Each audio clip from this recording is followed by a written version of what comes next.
Hello, good morning. We will start with the first presentation today dealing with biosolutions. I am Martin, correct? I work at UPL in the Biosolutions Department, Business Development, Cash Crops.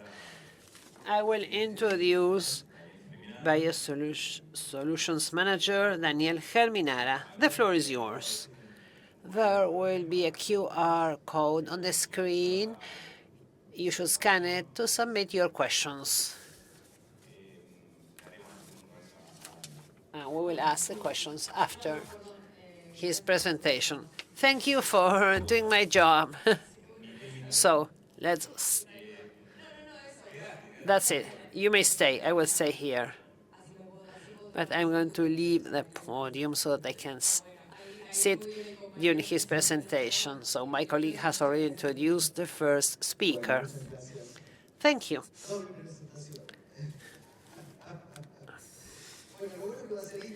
This is going to be an intimate meeting. If you would like to come and sit in the first row.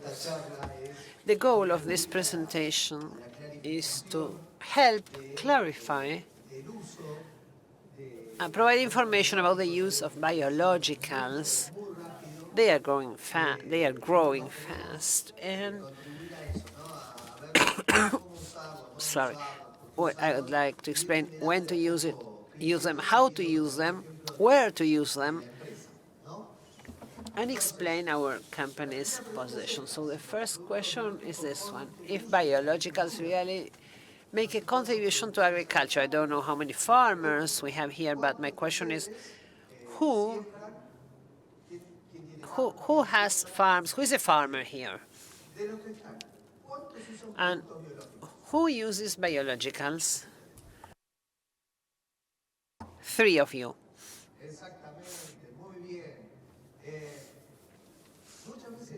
Very often we ask this question. Let me say, who uses biologicals? And it's 10% of the audience, but they forget that for many years we have been using biologicals. We try to use quality products to take care, but we already have expertise and we know when and how to use them, how to take care of them. And the yield of the main crop in Argentina is based on the biological, so it's not something new. We already have expertise, and now we are having new products. Entonces, les propongo acá un ordenamiento para que so that we understand what each is for or what to see in each biological when it comes to having to welcome the offer from any company or consultant. We can divide it into three: bionutrition, the microorganism that will impact crop nutrition, and who fits in there: the inoculant, the soybean inoculant, which affects nitrogenated nutrition in legumes, and something that is now the buzzword: biostimulation and biocontrol, the control of any weed, pest, where we control any biological adversities that may affect crops. In terms of biostimulation, this can be broken down into two in turn. Biostimulation working on crop stress, which may be caused by, say, hail or frost or phytotoxicity, herbicide phytotoxicity, and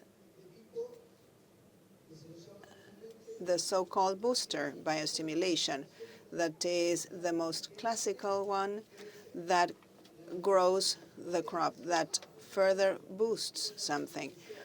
It may contribute to seed growth, contribute to emergence, to flower retention, crop metabolism, so that it will have a higher growth rate. They are different profiles. Then biocontrol, we have microorganisms and microorganisms. Bacillus thuringiensis, many of you have heard about it. It is a biocontroller, and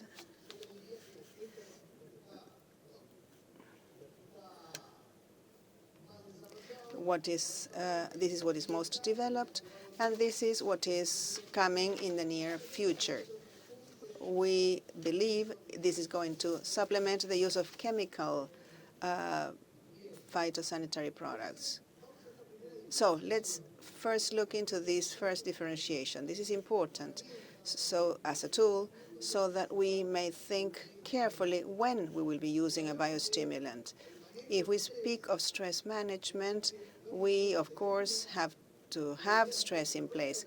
The idea is to recover plant metabolism, and the objective, reducing the negative impact caused by stress on the crop, that is, losing less than we should. Whereas the management serving stimulation purposes is used at given points in time. For example, when we have to define crop yield instances during sowing, in pre-blooming. Sorry, I have to come to terms with the clicker. It has to accelerate metabolism to make the most of the potential available to me, that is, speed up growth.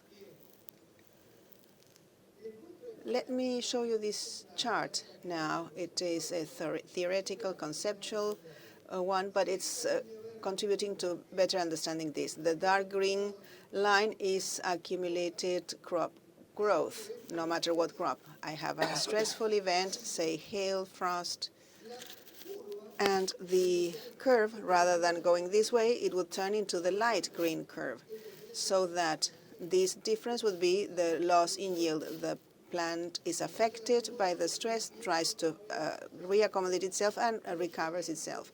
Of course, along that period of time, the potential yield will surely be affected. The idea with a stress recovery product is to act as soon as possible, even before the stressful event takes place, to recover this, that is, the growth rate, as soon as possible, and thus reduce the negative impact that stress may bear on the plant. On the contrary, crop boost management consists in applying the biostimulant, the booster, having this profile to speed up the growth rate and cause an increase in yield. Of course, in the second case, I will need to have the resources in place so that that crop will grow more. That is, it should be well fertilized, well sown, well irrigated, and so on and so forth. I mean, the material should have good potential. Do you see the difference between both? So I say I have difficult plots to manage, plots that are subject to stress, then I would use this product profile. Maybe not the crop boost management, but the crop stress management, in order to help the crop live through the stress. Now we have a very good plot, which is well sown, well fertilized, well irrigated, the year is doing fine. Then the crop boost management will allow me to have a gain in yield and speed up the growth rate. Can you see the difference? Thus, this is what we need to pay attention to when we have a biostimulant, biological, at hand. What situation shall I use it for? Since everything relates to everything, and as seen before, the idea is to link issues or problems to biosolutions. At UPL, we work hard to try and find the best recommendation possible for a given situation. Otherwise, the use of that product will be useless. Let me show you some issues quickly and a solution. One is saline soils or brackish soils. According to INTA studies, there are some 12 million hectares which have salinity issues, and these are on the rise. Soils that were unthought of, to have brackish soils, say, for example, the southeast of the province of Buenos Aires. In the past, this was unthinkable, but now irrigation water is causing salt to come up to the surface, and a saline environment is no good for crop growth. So if we have saline or brackish soils, these may be natural because of the soil type or because of the management. We have just mentioned the example of irrigation. This has several negative impacts, say, for example, water going into the root, affecting the plant structure, aeration, infiltration, microbial availability, and nutrient absorption, nutrient availability, toxicity because of sodium and nitrogen, among others, and other issues. This may speed up. What can do is use the product to improve the plot. In this case, the link is made with Umiplex, which has humic acids which applied to the soil will, among other things, mitigate the negative impact caused by salt, the negative impact caused by salt in the root environment. Thus, we try to improve crop growth. It can be either obtaining the crop where the crop will not grow, or where the crop was affected by the brackish soil to increase its yield. There is a direct connection, a direct link between the problem and the type of product that I am going to use. This is a picture taken of Humiplex used in a pot containing sand. It's a granulated product, a dissolved product. This is an environment where salts are displaced, and the crop may grow better by using this product, Humiplex. That's the purpose served by the product. These are some pictures of brackish soil situations where the use of this biological allows for a better growth and development and therefore yield. This is sunflower in Saladillo in the province of Buenos Aires. This is in the province of Tucumán on the side of the Santiago del Estero province. This is maize crops. You see there's no growth in the core plot and growth using Humiplex. This is in Trenquelauquen. And see this. This is a soybean crop in Hernando, the province of Córdoba. What do you see here that you don't have here? If you pay attention at the image, maybe it's not that clear, but what is the difference between one image and the other? The nodules, they're important for soybean growth. Now, if it is an environment that is aggressive for bacterial growth, this is what will happen. Thus, this core or this sample crop vis-a-vis the one where Humiplex was used, in addition to allowing plant growth, it allowed for growing nodules. And what we have done with the people from Easy Agro, we performed variable application, based on variable diagnosis, variable application to make the most of the investment. We had a different environment, slope, half slope, and low environment. The low one will take a higher dose, and therefore the better response. Look at this. When we did a sampling exercise, this is what we saw, and these are the results. Where we applied the highest dose, where the problem was worst, the response rate was low. The higher rate was found in the other two instances. Why is it that despite the high dose, Humiplex did not generate a yield response? Let me answer the question for you.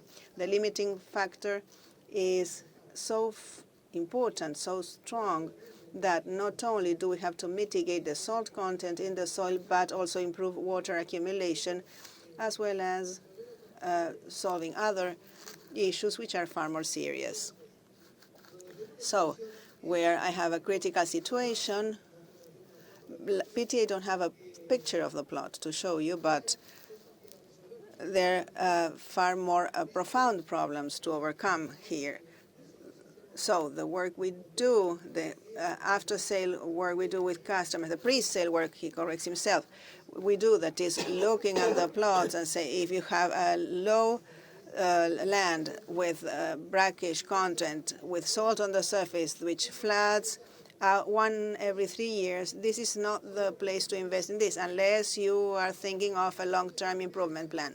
Now, in interim situations where there is salinity in the soil but a reasonable environment for the crop to grow, see what the response rate was. Plantación. Implantation quality, is that important? We follow the plow drivers when they are planting to look at seed distribution, but there's something else we could do.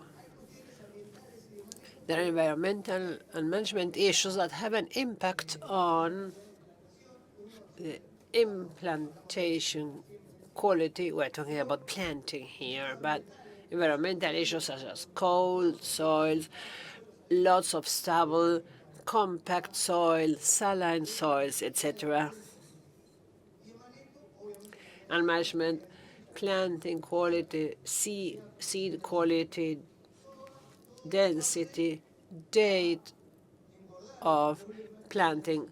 This makes this problem even bigger, the problem of spatial time, lack of uniformity or heterogeneity. So we connect the problem with a biosolution, a biological that enables us to send a signal to all the seeds. Start growing. You must start the germination process. This is what our product does. It sends signals so that the crop will grow earlier and in an homogeneous fashion, of course. There will be changes. Depend if the planting depth has a big variety, the differences will be larger, but our product sends signals to all the seeds so that they will germinate. And therefore, I will have a better yield potential from the very beginning. Check, sand, treated, without stubble, maybe this is soil with a higher temperature. However, when the environment is not as friendly, the differences become larger. This is corn, potato. Our products may also be used for potato crops. Look at the development of the roots, cotton wool. This is wheat in San Jeronimo, 7 days. Untreated, treated. You can see what is happening with these seeds. And at the bottom, 13 days later.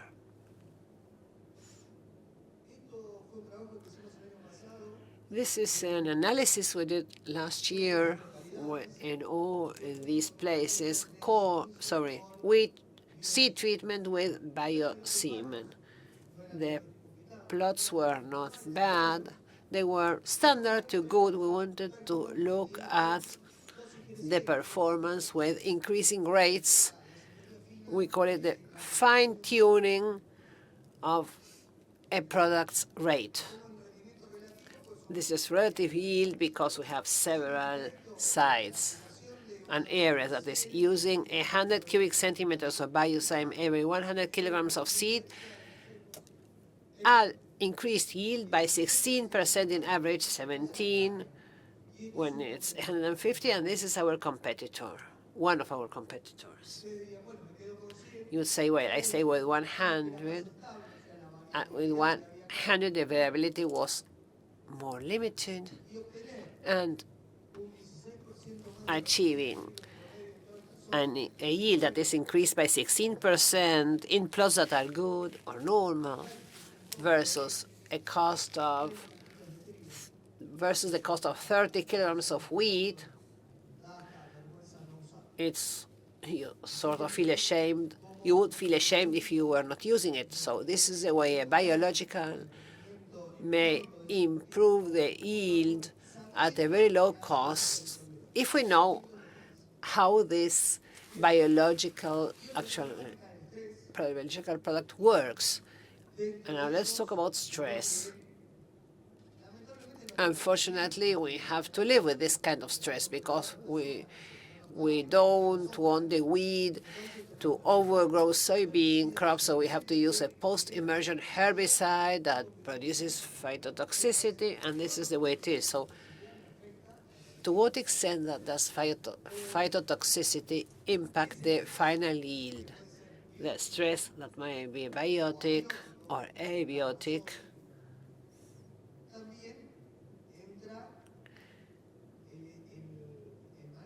So management is important for this to carry on the soil pre-emergent or post-emergence products, drift, dirty tanks. All these may cause phytotoxicity for the plant, and the plant, in order to survive, wastes energy, and this energy is taken from the yield. So, or takes from the yield. So we want to help that plant to recover the normal rate of growth ASAP with the lowest possible energy cost. So here we have another product. We connect another product with a different issue. The product is called Optimat. It has a high content of phosphocysteine, which detoxifies the facility. Fulvic acids and amino acids that repair the nutritional metabolism, and potash, which regulates transpiration for the plant. So this product focuses on the plant's recovery, on the crop's recovery. So this is a picture, and you can see this is soybean with a simulation of 2,4-T drift. And this is the same drift, but with Optimat having been applied 2 days later. Look how it has recovered. And this is soybean with fomesafen, and this is fomesafen together with Optimat. We know that these post-emergence products produce phytotoxicity, so we may add Optimat to these post-emergence products. And as we work with the R&D's research team, UPL's team, we have a lot of very interesting information. These are pre-emergent herbicides. Four pre-emergence herbicide in 4 different kinds of soils to analyze the impact on the crop.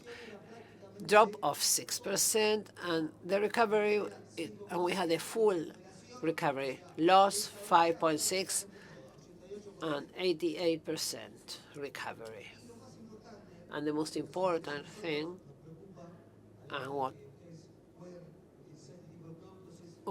we want to take into account is, out of all these different approaches, when do we achieve positive economic results? Which are the positive cases from the economic point of view?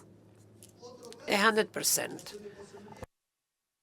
A different case, post-emergence products in soybean seasons 2018 to 2023 in 34 locations. The average of all trials, it's relative yield here, yes, and the negative impact of using this herbicide was in average 6%, and the recovery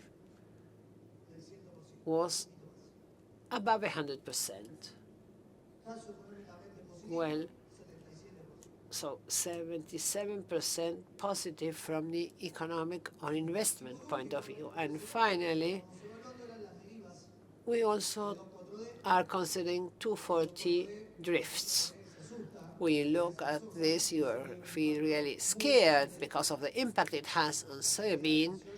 So we may have losses of 18% in yield, and the recovery with Optimat was 31%. 31% of the losses. So cases that are positive from the economic point of view, 88%. Positive from the economic point of view means there is some money left in my pocket after paying for the product. So we have talked about 3 issues or 3 problems. There are many more. I haven't talked about biocontrol, seed treatment to compete with soil fungi. Otherwise, this presentation will be too long. So we have 3 issues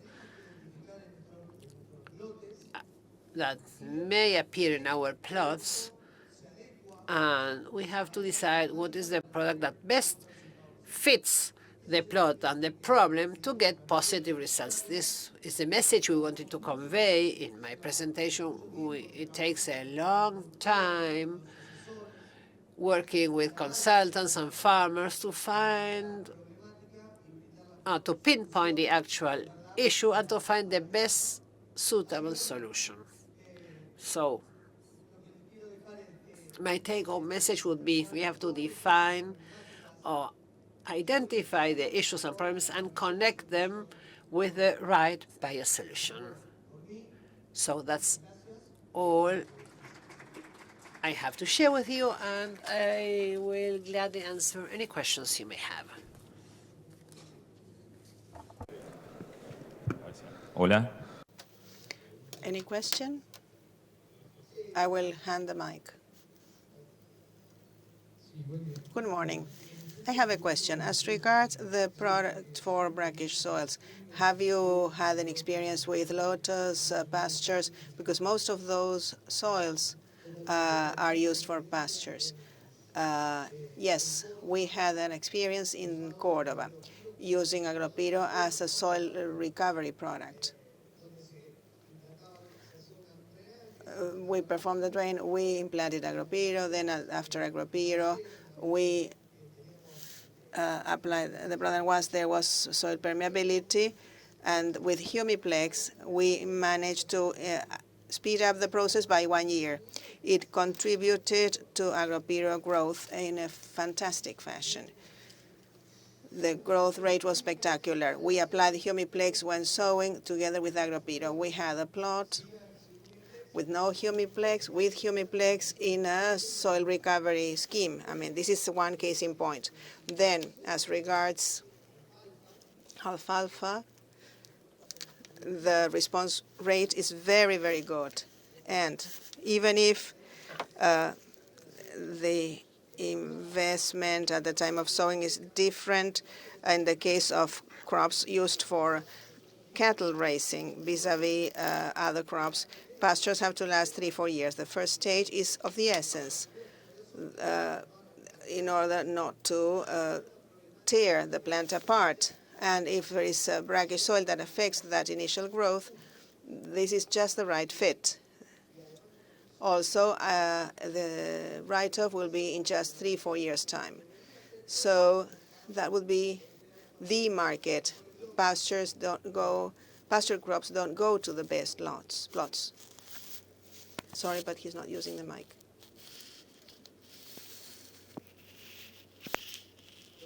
Absolutely. He was saying, since you sow most on the surface, at the top there will be a higher salt concentration, and that's where the most difficult it is for the crop to grow, even if it is Agropiro, which is hard.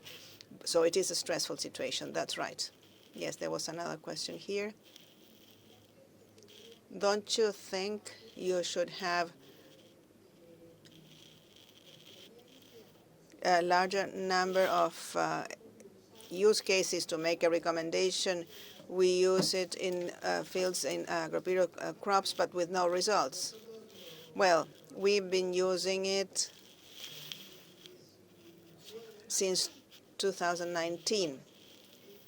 Results are generally very good, but you should not forget this is a biological product. I don't know what the salinity rate was in your soil, what dose you used to ensure or to say that the product doesn't work. It may have been a given situation, or it's the same with the herbicide or fungicide that fail.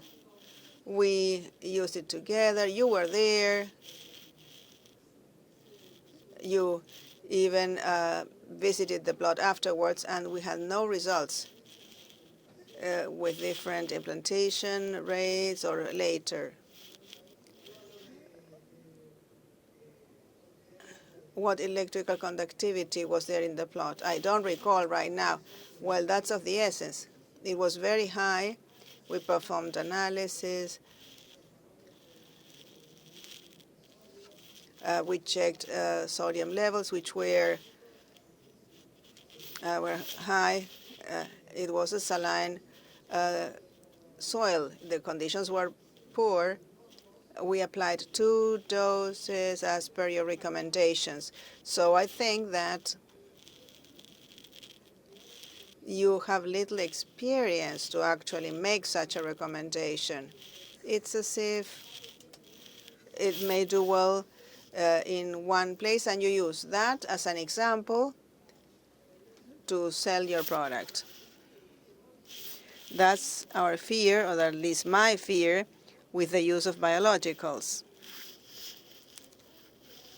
There are so many alternatives with the soils, the environments, that companies start recommending something and they do it too early.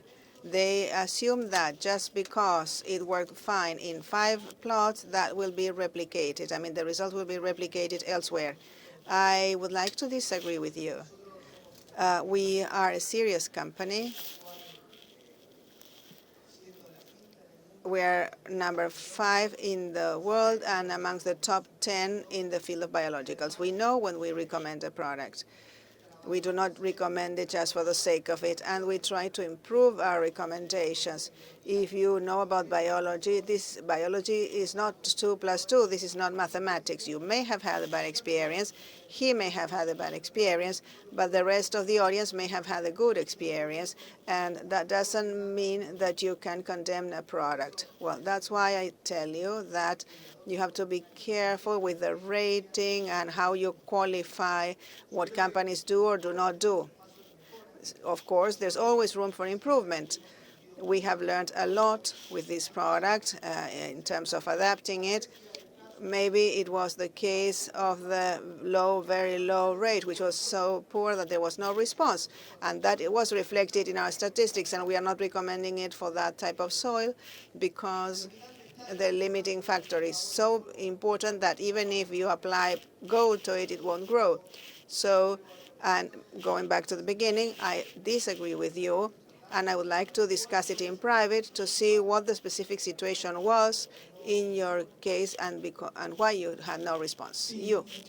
Yes, as regards Optimar, it is a product that is used for stress with phytosanitary products. Just like it acts on soybean, doesn't it reduce Fomesafem performance? Because it can be a biological that favors the stress caused on weeds. So I would like to ask you, if you recommend Optimar, shall we maintain the same dose? Do we have to increase it, lower it? I don't know if you follow my question. Excellent question. And it was one of the work hypotheses we used. What happened with Fomesa performance? A plant may be receptive to that product, Fomesafem, for control purposes, and another plant may not be responsive. That's the first thing. Second thing, when we performed the tests, we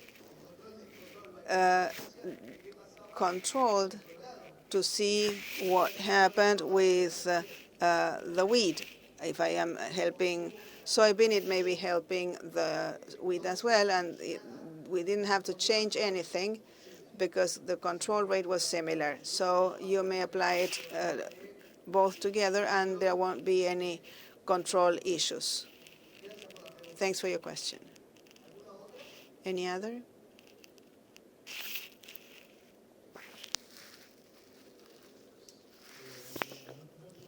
It's not a question, but a comment. And supporting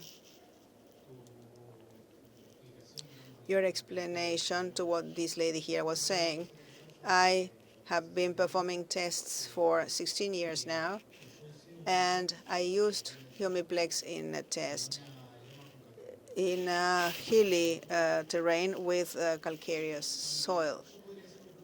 And I may say that the product did not work because it did not work in the test or in the plot. But it was a specific water stress situation. And it is alien to what we may ask from the biological. So, as you said, brackishness is not just the only factor to take into account. There may be matters of use. Both chemical and biological products are noble in terms of what they offer, and it sometimes differs based on how we use the technology. Same thing with an inoculant. If we prepare it or mix it wrongly, there will be no effect. And I fully agree. That's the spirit of this talk, trying to limit the variables in something basic, decide that I'm going to apply based on the situation, and then comes the other part to apply it properly at the best possible time. In the field of inoculants, hyper-proven technology, some people say it doesn't work. But why? Because it's not poorly applied. So poor technology, also it is a live technology. If it's poorly applied, of course it won't work. Yes, sir. Further to these prior comments, much of my time over the past 30-something years, I have dedicated to these brackish soils. Where are you? From Paraguay to the province of Buenos Aires, always in the same locations with the same customers. And what I dare recommend, if you allow me, is the following. You made a comment related to one of the products. There was one which had more variability in wheat amongst the various locations. Oh, yes, I remember. And that the highest dose, often, yes, the 17% versus 16%. I would recommend that you would include the variation rate in that chart, because you note 10% deviation rate, and then another 10% means it doesn't work in certain locations. So in answering to what the lady here says, Graciela, you need to indicate within which range it works well. You had to use that test to realize that in the very low lands it wouldn't work, but the low maybe was her case. So, but when you visited the plot, you didn't know that, and you recommended using the product. So that's the type of situation that you should reflect. I mean, you should be extra careful because there are other companies such as Indigo that started engaging in huge marketing efforts, and they did poorly. So the idea in trying to make a contribution, a positive contribution, the first thing that strikes me is that if the soils are used for pasture crops, there are no tests performed on pastures, where you should first have, we have 45 minutes. Not even one. I mean, you are not even one example. This is a conceptual presentation. There should be a 2-hour talk on Humiplex alone. It's true that we have to include the variation rate, but it was financially positive in all cases. That you may rest reassured. And of course, we are talking about biology here and of biologicals. It's two things at the same time.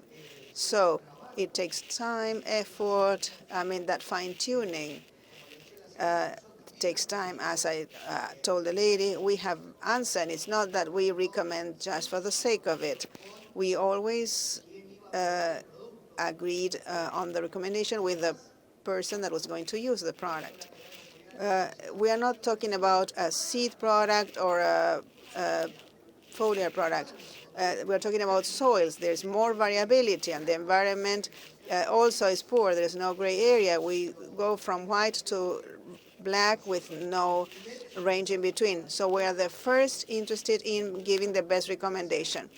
If she had a bad experience, we have to see why and where the product might do better, but in order to say why it didn't work, we should see why. Thanks for your comment. We do have tests on pastures, and we will hand them over. Any other question? The gentleman at the back. Application of the anti-stress. I mean, can it be applied before, after, or together with the herbicide, or how many days later, and what variables may come into play, say weather or other factors when it comes to application? Excellent. Thanks for your question. When we developed Optima, this was a question we had, whether to apply it during, before, or after. Where we had the best response was immediately after in this product profile, and I will go into that as well. But there was no major difference when applying it together with the herbicide. That facilitates operations for those who works on the field. That's one thing. Secondly, when you do prevention, that is, we're going to have a heat issue. Let's not apply it with the herbicide because it won't work. Application, early anticipation of an anti-stress product is a very good tool, but you have to see what type of product it is. We have Optima 3.1, and the other one is called Biotron. The difference between them is that Biotron has a smaller amount of cysteine. It doesn't work that much on disintoxication. It has a higher amount of fulvic and humic acid and a larger amount of nutrients. So before the stressful event taking place, the plant's metabolism should be working at full rate in order to have the best possible result. Did I answer your question? It's glyphosate with formosafen. We do it during daytime, right? For a better and more efficient use of glyphosate. So at night we might apply the fertilizer, right? Yes. In the case of Optimize, yes. Thank you. My pleasure. Any other question? Any doubt, comment? Okay. That's it. We've reached our time. Any other comment? Otherwise, we will bring this presentation to an end. Thanks very much. Thanks for coming, and thanks for your